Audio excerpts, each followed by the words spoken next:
अस्सलाम वालेकुम नाज़रीन, कौम की आवाज़ में खुश आमदीद। मैं हूँ आपका मेज़बान शाह शिराज। पूरी कौम को मार्का हक मुबारक हो। 1 साल मुकम्मल हो चुके हैं आज मार्का हक को।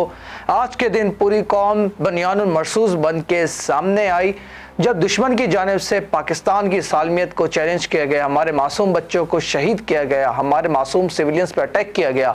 उसके बाद पाकिस्तानी अफवाज पाकिस्तान की जानिब से ऑपरेशन बुनियानुल मरसूस का आगाज़ किया गया और उसकी मिसाल दुनिया में कहीं नहीं मिलती कि जिस तरह से पाकिस्तान ने इंडिया के जहाज़ मार गिराए, इंडिया के जो मिलिट्री स्ट्रक्चर हैं उनको निशाना बनाया और पाकिस्तान की जानिब से दुनिया भर में एक वाज़ेह पैगाम दे दिया गया। अगर कोई भी मुल्क पाकिस्तान की सालमियत पे मैली आंख उठा के देखेगा उसका मुंह तोड़ जवाब दिया जाएगा। और आज 1 साल मुकम्मल हो चुका है और इस 1 साल के अरसे के अंदर अंदर पाकिस्तान ने दुनिया भर से पजीराई हासिल की है।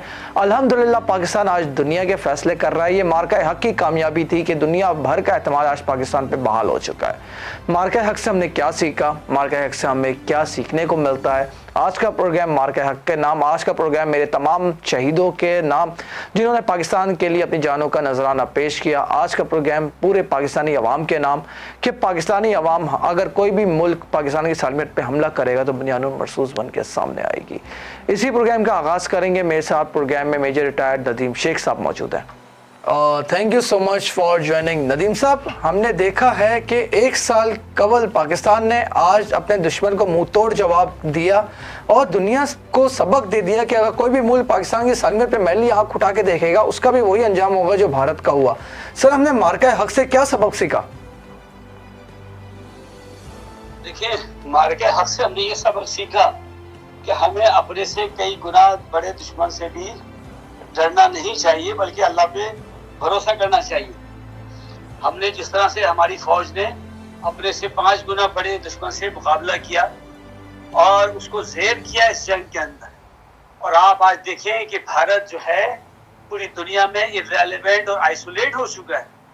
पाकिस्तान से 4 दिन की जंग के बाद भारत का नामो निशान दुनिया से मिट गया है। हर तरफ पाकिस्तान पाकिस्तान हो रहा है, फील्ड मार्शल हो रहा है, प्राइम मिनिस्टर शहबाज शरीफ हो रहा है। आप देखें कि अमेरिका के सदर ट्रंप भी। तो अल्हम्दुलिल्लाह हमने इससे जो हासिल किया वो ये है कि पाकिस्तान एक इस्लामी मुमलिकत है, इसकी 1 इंच के ऊपर भी अगर दोबारा कभी किसी ने एग्रेशन करने की कोशिश की तो हम इसी तरह से करारा जवाब देंगे जो अभी हमने ये दिया, जिस तरह से ये 10 मई को। मेजर साहब, अब पाकिस्तान ने अपने से 5 गुना ज़्यादा ताकतवर दुश्मन को तो शिकस्त दे दी है। अब पाकिस्तान की आवाम एक बेहतरी चाहती है। वो बेहतरी इस तरह से चाहती है कि पाकिस्तान एक ताकतवर मुल्क है, ये तो दुनिया में साबित हो गया। अब पाकिस्तान को ऐसे कौन से इकदाम उठाने चाहिए कि हमारे मुल्क मजीद बेहतरी की जानिब गामजन हो, हम मईशत के तौर पर मजबूत हों, टूरिज्म हमारे मुल्क में बहाल हो सके? देखिए, उसमें थोड़ा सा हमारा इस मुल्क के अंदर अगर आप देखें तो 2 हिस्से हैं इसके। एक आपका जिसे आप कहते हैं कि आपकी जो अवामी गवर्नमेंट है या पॉलिटिकल गवर्नमेंट है, और एक साइड पे जो मिलिट्री स्टैब्लिशमेंट है। आप अगर देखें तो हमारी मिलिट्री स्टैब्लिशमेंट इस वक्त दुनिया में 7वें 8वें नंबर पर है। दुनिया में 200 सवा 200 मुल्क हैं, उनके सामने पाकिस्तान की जो दिफाई कुव्वत है वो उस वक्त 7वें 8वें नंबर पर। जबकि पॉलिटिकल साइड के ऊपर आप देखें जो हमारी गवर्नमेंट है वो उसमें दुनिया में वो कोई 160वें 170वें नंबर पर खड़ी नजर आती है। चाहे आप इकोनॉमी ले लें, चाहे आप परचेजिंग पावर पैरिटी ले लें, चाहे आप जीडीपी ग्रोथ ले लें। तो हमें आपने जिस तरह बात की कि पाकिस्तान को जिस तरह से हमारी दिफाई अफवाज ने जिस तरह आगे लेके गई, इस तरह से हमारी जो सिविल गवर्नमेंट है उसको भी अपने इदारों को उस तरह से मजबूत करना चाहिए। पॉलिटिकल इंस्टीट्यूशंस को, जो गवर्नेंस को, पुअर गवर्नेंस को हमें इम्प्रूव करना होगा, हमें अपनी इकोनॉमी को इम्प्रूव करना होगा। उसका तरीका वही है जो फौज ने किया कि करप्शन से पाक हो। एक तो हमारी आप स्टैब्लिशमेंट देखें कि आपको उस तरह की कोई करप्शन नजर नहीं आती है। बिल्कुल डिसिप्लिन है, हर बंदा उसमें डिसिप्लिन है, हर बंदा अपनी इनपुट देता है, हर ऑफिसर की उसके अंदर इनपुट शामिल है, चाहे वो छोटा ऑफिसर हो चाहे बड़ा ऑफिसर हो।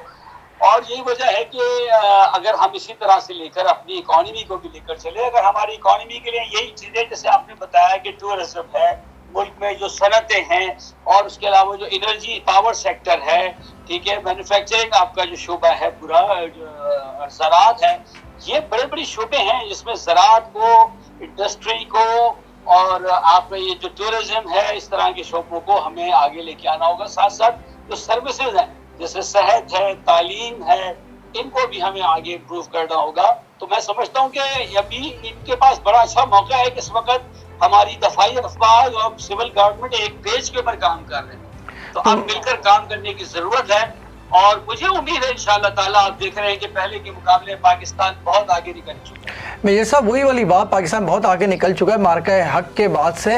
سر آپ کیا سمجھتے ہیں ابھی حال ہی میں امریکہ ایران کے مذاکرات بھی اسلام آباد میں منعقد ہوئے، یہ وہی دنیا کا اعتماد ہے جو مارکہ حق کے بعد پاکستان پہ بحال ہوا ہے کہ بھائی پاکستان ایک مضبوط ملک ہے، پاکستان دنیا کے فیصلے کر سکتا ہے، پاکستان نے ثابت کر دیا. آپ بھی یہ سمجھتے ہیں؟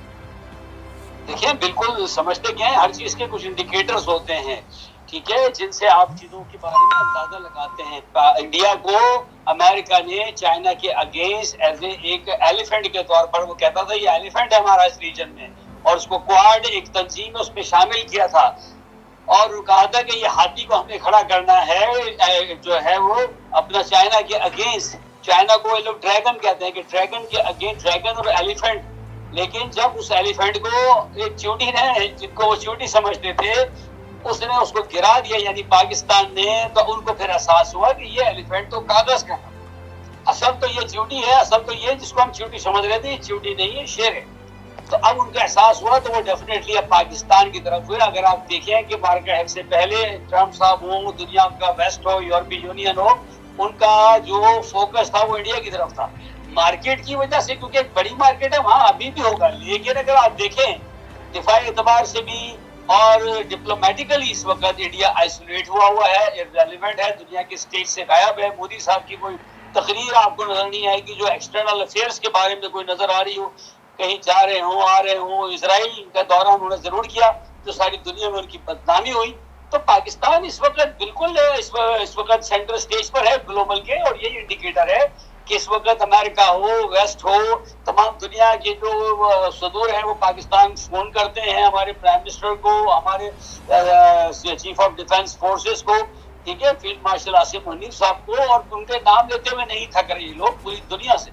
تو انشاءاللہ پاکستان آپ دیکھیں کہ اس وقت ٹیک آف پوزیشن پہ ہے، اور اس وقت ہم ٹیک آف کیا بلکہ فلائنگ کر رہے ہیں. اور انشاءاللہ تعالیٰ اگر یہی ان کی اسپیڈ اچھی رہی اور اس چیز کو انہوں نے صحیح استعمال کیا تو انشاءاللہ پاکستان بہت جلد دنیا کی طرف جو آپ کا ملک میں شامل ہوگا انشاءاللہ سر. انشاءاللہ. تھینک یو سو مچ عظیم صاحب فار یور ٹائم. جی ناظرین، آپ نے دیکھا کہ پاکستان دنیا کے بڑے ملکوں میں شامل ہونے جا رہا ہے. یہ ہم سب کے لیے بہت احساس کی بات ہے، اور یہ سب ہمیں حاصل ہوا مارکہ حق کی کامیابی سے. اور یہ دنیا کو بھی واضح پیغام دے دیا گیا ہے کہ اگر کوئی بھی ملک پاکستان کی سالمیت پہ میلی آنکھ اٹھا کے دیکھے گا تو پاکستان اس کا بھرپور جواب دے گا، پاکستان اس کا منہ توڑ جواب دے گا، پاکستان گھر میں گھس کے مارے گا جیسے بھارت کو مارا. پروگرام پسند ہوا ناظرین اپنا فیڈ بیک ضرور دیجیے گا. ایک بار پھر پوری قوم کو مارکہ حق مبارک ہو. That's all for tonight. اللہ حافظ. وائس آف نیشن کی ویڈیوز دیکھنے کے لیے ہمارا چینل سبسکرائب کیجیے اور بیل کے آئیکن پر کلک کیجیے تاکہ آپ ہماری تمام آنے والی ویڈیوز سے باخبر رہ سکیں.